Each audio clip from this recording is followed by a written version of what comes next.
के इस वीडियो में NCERT class 9th maths exercise 2.3 के क्वेश्चन 1 से लेकर क्वेश्चन 3 तक के इंपॉर्टेंट क्वेश्चंस को हम देखने वाले हैं। तो पहला क्वेश्चन का फोर्थ क्वेश्चन को हम देखेंगे। तो सबसे पहली बात है, क्वेश्चन हम समझ लेते हैं।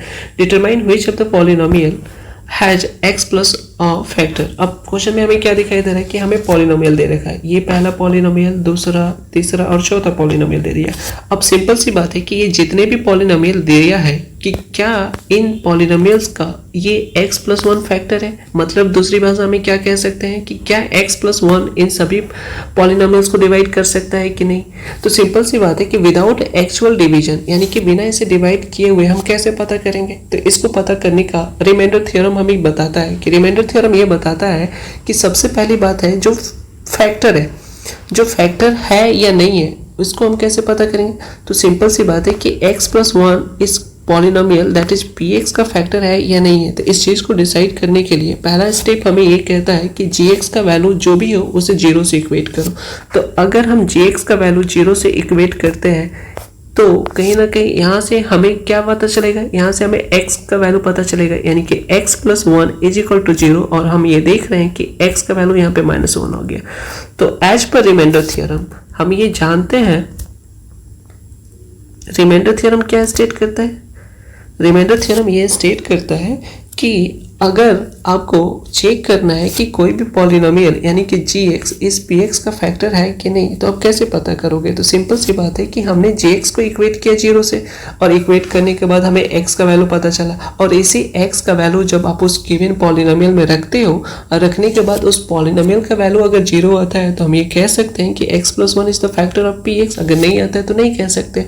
तो हमने देखा कि x का वैल्यू कितना है, -1। और हम ये देख रहे हैं कि px का वैल्यू ऑलरेडी हमें कितना पता है, यानी कि x³ minus x square minus 2 plus √2 into x plus √2। अब सिंपल सी बात है कि हम ये देख रहे हैं कि जैसे ही आप इस x का वैल्यू यहाँ पे पुट करते हो तो ये px बेसिकली क्या चीज़ को रिप्रेजेंट करता है, रिमाइंडर को बताता है।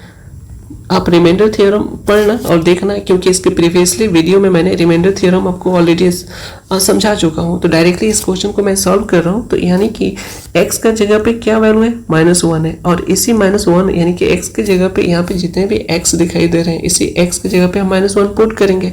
पुट करने के बाद अगर वो रिजल्ट 0 के बराबर आता है तो हम ये कह सकते हैं कि ये फैक्टर है। नहीं आता है तो नहीं कहेंगे। तो x का वैल्यू यहाँ पे -1 दिखाई दे रहा है, इसका क्यूब है, यहाँ पे -1 इसका स्क्वायर है, और ये जैसे वैसे हम लिख सकते हैं 2 प्लस √2, और यहाँ पे x का वैल्यू कितना है, -1 है।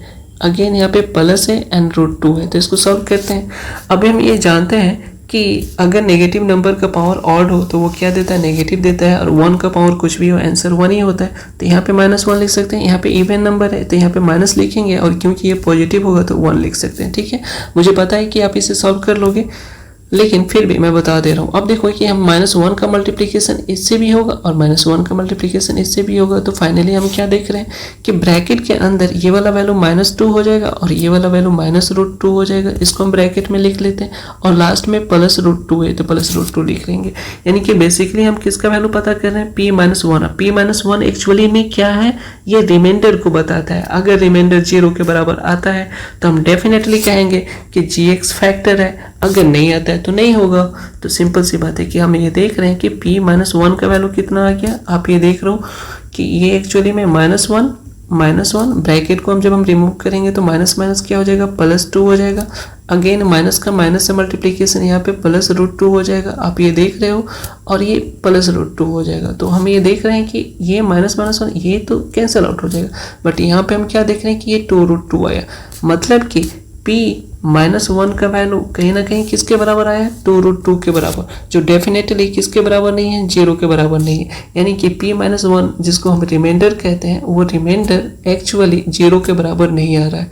तो 0 के बराबर अगर नहीं आ रहा है तो इसका मतलब क्या कह सकते हैं, इसका मतलब ये कह सकते हैं कि जो gx है वो px का फैक्टर नहीं है। gx is not a factor of px। तो पहला क्वेश्चन मुझे उम्मीद है कि आपको समझ में आया। ठीक है, अगर ये पहला क्वेश्चन समझ में आ गया तो हम चलते हैं नेक्स्ट क्वेश्चन पे। तो नेक्स्ट क्वेश्चन क्या कहता है, इसको पहले हम पढ़ लेते हैं। Use the factor theorem to determine whether gx is a factor of px in each of the following case. अब सिंपल सी बात है कि इसमें भी 3 क्वेश्चन दे रखा है, बट मैं किसी एक क्वेश्चन को ही टारगेट कर रहा हूँ, तो यहाँ पे क्वेश्चन नंबर 3 को मैं सॉल्व करने जा रहा हूँ। तो इसमें हमें पता करना है कि दो पॉलिनोमियल दे रखा है, तो इसको मैं लिख लेता हूँ कि गिवन में क्या दिया है कि क्वेश्चन 3 में हमें ये पता करना है कि क्या जो gx है वो px का फैक्टर है कि नहीं। किसके थ्रू? ये रिमाइंडर थ्योरम से। अब सिंपल सी बात है, px का वैल्यू अपने को कितना दे रखा है, that is x cube minus 4x square plus x plus 6, and gx का वैल्यू कितना दे रखा है, तो gx का वैल्यू x माइनस 3 देखा जाता है। अब सिंपल सी बात है कि इसके पहले क्वेश्चन में हमने क्या देखा था कि अगर gx px का फैक्टर है, इसका मतलब कि gx का वैल्यू को हम इक्वेट करेंगे 0 से, और जैसे ही gx का वैल्यू को हम इक्वेट करेंगे 0 से, तो वहाँ पे हमें क्या पता चलेगा, x का वैल्यू पता चलेगा, और उसी x का वैल्यू इस px में आप रखते हो। अगर इसका वैल्यू 0 आ जाता है तो definitely gx is the factor of px। अगर नहीं आता है तो वो फैक्टर नहीं होगा। तो सबसे पहला मेरा स्टेप 1 क्या है, तो इसको जब हम सॉल्व कर रहे हैं तो हम ये देख रहे हैं कि पहला स्टेप हम gx को इक्वेट करेंगे 0 से। तो gx को इक्वेट जैसे ही हम 0 से कर रहे हैं, यानी कि इनडायरेक्टली x माइनस 3 को इक्वेट कर रहे हैं 0 से, जहाँ से हमें x का वैल्यू 3 पता चल गया। अब रिमाइंडर थ्योरम हमें क्या स्टेट करता है, तो रिमाइंडर थ्योरम हमें स्टेट करता है कि जब gx का वैल्यू आपने gx का वैल्यू जब आपने 0 से इक्वेट किया, वहाँ पे x का वैल्यू आता है, उसी x का वैल्यू आप px में पुट करते हो और तो वो रिमाइंडर को बताता है। मतलब ये कह सकते हैं कि px का वैल्यू एक्चुअली में कितना है भैया, px का value x cube minus 4x square, sorry थोड़ा सा मिस्टेक हो गया, minus 4x square plus x plus 6। ठीक है, तो आप एक बात बताओ कि px ये क्या चीज़ को बता रहा है, रिमाइंडर को बता रहा है।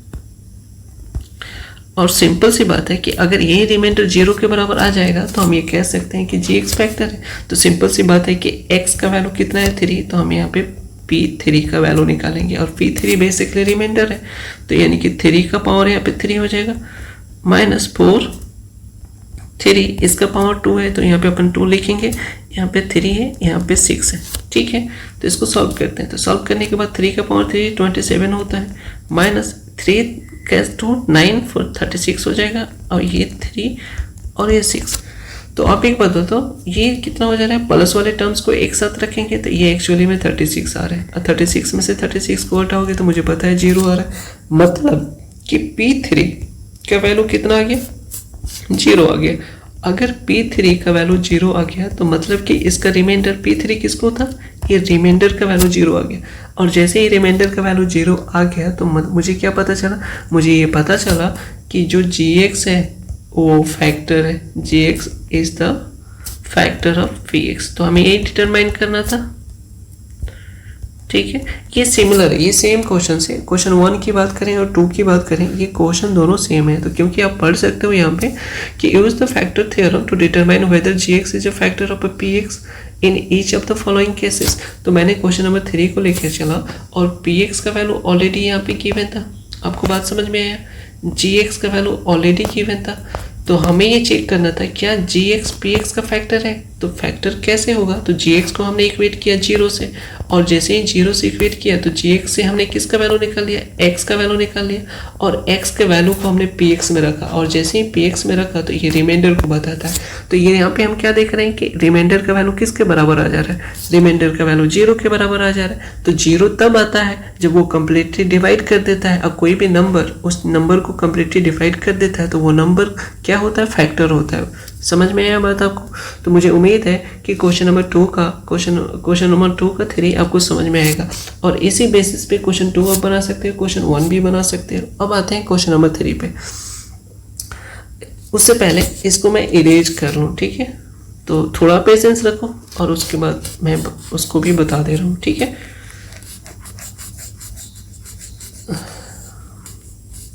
ठीक है, क्वेश्चन नंबर 3 हम पढ़ते हैं।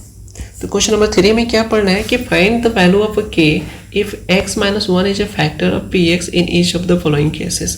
अब इस क्वेश्चन को सॉल्व करने के लिए सबसे पहले कोई एक क्वेश्चन को टारगेट करते हैं। तो क्वेश्चन नंबर 3 का, क्योंकि सारे क्वेश्चन एक ही जैसे हैं, यहाँ पे देखो क्या कह रहा है, यहाँ पे ये कह रहा है कि हमें बहुत सारे पॉलिनोमियल्स दे दिया, 1 2 3 ये सारे पॉलिनोमियल्स है, और इसमें एक ऐसा वैल्यू है जो कि के का वैल्यू हमें पता करना है कि, लेकिन कंडीशन क्या बता रखा है, कंडीशन ये बता रखा है कि ये पूरा पॉलिनोमियल है ना इस x - 1 से डिविजिबल है। तो हम किसी एक क्वेश्चन नंबर 3 को सॉल्व कर रहे हैं, तो लेट यहाँ पे जो px का वैल्यू दिया है उसको हम लिख लेते हैं, that is k x² - √2x + 1। ठीक है, अब ये क्वेश्चन दिया है और gx को हम क्या कंसिडर कर लेते हैं, x - 1 कर लेते हैं। तो आपने पहले क्वेश्चन में पढ़ा था कि यहाँ पे पहले पता करना था कि वो फैक्टर था कि नहीं, लेकिन यहाँ पे गिवन है कि gx is the factor of px। अगर gx px का फैक्टर है तो इनडायरेक्टली ये कहना चाहता है कि gx को आप इक्वेट कर दो 0 से। तो जैसे ही हम gx को 0 से इक्वेट करते हैं तो यहाँ पे हमें क्या चीज़ का वैल्यू पता चलता है, x का वैल्यू पता चलता है, यानी कि x - 1 को हमने इक्वेट कर दिया 0 से, क्योंकि gx का वैल्यू x - 1 था। तो यहाँ से हमें क्या पता चला, x का वैल्यू पता चल जाता है, और जैसे ही x का वैल्यू पता चल जाता है तो उसके बाद आपको क्या पता करना होता है, रिमाइंडर थ्योरम। तो रिमाइंडर पता करने के लिए हम क्या करते हैं, रिमाइंडर पता करने के लिए हम इस x के वैल्यू को इस px में रखते हैं, ठीक है, और इक्वेट कर देते हैं 0 से, क्योंकि ऑलरेडी मुझे ये पता था कि gx is the factor of px। Then definitely हम ये कहते हैं, सिंस यहाँ पे लिख दे, since gx is the factor of px, so हम ये कह सकते हैं कि px will be definitely equal to 0। मतलब कि क्या कहना चाह रहा है, ये कहना चाह रहा है कि यहाँ पे जो x का वैल्यू आ रहा है उसी x के वैल्यू को आप उस पॉलिनोमियल में रखोगे तो अगर वो 0 से इक्वेट हो जाएंगे, और वहाँ से हमें जो अननोन क्वांटिटी है उसको हम पता कर लेंगे। तो px का वैल्यू कितना है, इतना है, ये वाला वैल्यू आपको दिखाई दे रहा है। तो इस वैल्यूज को हम यहाँ पे नोट डाउन करते हैं। तो kx² - √2x + 1, इसको हमने किससे इक्वेट किया, 0 से इक्वेट किया। अब एक बात बताओ कि px यहाँ पे बेसिकली x का वैल्यू कितना आया था, 1 था। यहाँ पे हम लिख देते हैं px = इतना, और x का वैल्यू हमें पता था 1, तो हम 1 पुट कर देंगे किसके जगह पे, x की जगह पे। तो यहाँ पे 2 वेरिएबल दिखाई दे रहा था, एक k दूसरा x, बट हम k का वैल्यू तभी पता कर सकते हैं जब एक का वेरिएबल पता हो, यानी कि x का वैल्यू पता चलो। तो यहाँ पे k को हम k रखेंगे, यहाँ पे x की जगह पे 1 रखेंगे, क्योंकि यहाँ पे x का वैल्यू हमने gx से ऑलरेडी पता कर लिया था। यहाँ पे √2 है और x का वैल्यू अपन 1 यहाँ पे रखेंगे, फिर 1 इसको इक्वेट करेंगे 0 से, ठीक है। तो हमने क्या देखा कि ये k हो जाएगा और √2 को 1 से मल्टीप्लाई करोगे तो √2 हो जाएगा प्लस 1 हो जाएगा इज इक्वल टू 0। तो यहाँ से हमने किसका वैल्यू पता किया, यहाँ से हमने k का वैल्यू पता किया, दैट इज k। यहाँ पे √2 उधर जाके क्या हो जाएगा, पॉजिटिव हो जाएगा, क्योंकि नेगेटिव है इधर -1 हो जाएगा। मतलब कि k का वैल्यू कितना आ गया, √2 - 1 आ गया। तो इससे हमने क्या पता कर लिया, k का वैल्यू पता कर लिया जो अननोन क्वांटिटी है। फिर से मैं थोड़ा सा रिकैप कर दे रहा हूँ। तो क्वेश्चन नंबर 3 को आप समझ लो। क्वेश्चन नंबर 3 में ये कह रहा है कि आपको उस अननोन क्वांटिटी का वैल्यू पता करना है। अब इस पूरे पॉलिनोमियल में एक ही अननोन क्वांटिटी है जो कि k है, ठीक है, इस बात को आप समझ रहे हैं। और इसी k का वैल्यू आपको पता करना है। तो इस k का वैल्यू पता करने के लिए सबसे पहली बात है कि हमें दिया क्या क्या है। तो px जो पॉलिनोमियल है उसका वैल्यू दे दिया है, gx जो कि हमने क्या माना था, x - 1 माना था, और एज पर क्वेश्चन ये कह रहा है कि ये gx px को कम्प्लीटली डिवाइड करता है। तो रिमाइंडर थ्योरम के अकॉर्डिंग हमने क्या पता करना है कि इस gx को इक्वेट कर देना है 0 से, और जैसे ही 0 से इक्वेट करते हैं तो वहाँ पे जो वेरिएबल होता है उस वेरिएबल x का वैल्यू हम पता कर लेते हैं।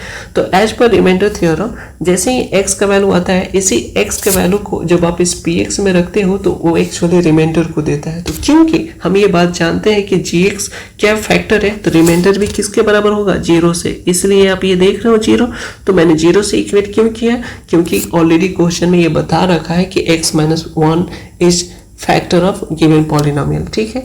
अब क्योंकि हमने x का वैल्यू यहाँ पे पता कर लिया, इसी x के वैल्यू को हमने कहाँ पे पुट किया, px में पुट किया, और px में पुट करके हमने क्या पता कर लिया, इस अननोन क्वांटिटी जो कि k दिखाई दे रहा है, x का वैल्यू हमने पुट किया और लास्ट में हमने k का वैल्यू पता कर लिया। तो ठीक है, मुझे उम्मीद है कि ये वीडियो आपके लिए यूजफुल हुआ होगा।